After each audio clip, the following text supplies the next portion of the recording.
సంగారెడ్డి జిల్లా జహీరాబాద్ పట్టణంలో గౌడ సంఘం ఆధ్వర్యంలో సర్దార్ సర్వాయి పాపన్న గౌడ్ 375వ జయంతి నిర్వహించారు.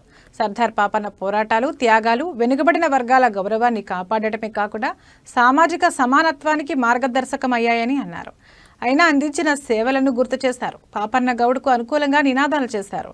కార్యక్రమంలో విఠల్ గౌడ్, మాణిక్ ప్రభు గౌడ్, శ్రీనివాస్ గౌడ్, ప్రభాకర్ గౌడ్, మురళీకృష్ణ గౌడ్ తదితరులు పాల్గొన్నారు.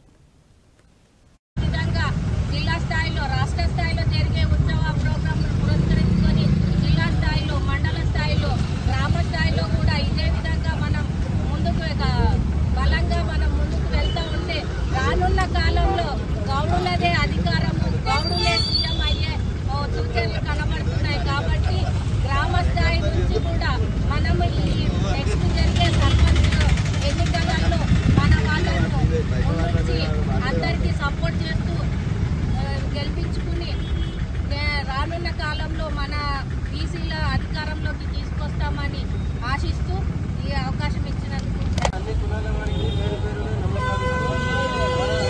375వ సర్దార్ సర్వాయి పాపన్న మహారాజ్ రావు గారి జయంతి సందర్భంగా వివిధ గ్రామాల నుంచి చేసిన మన గౌడ బంధువులు అందరికీ ఇక్కడ మనం ఎన్నో రోజుల నుంచి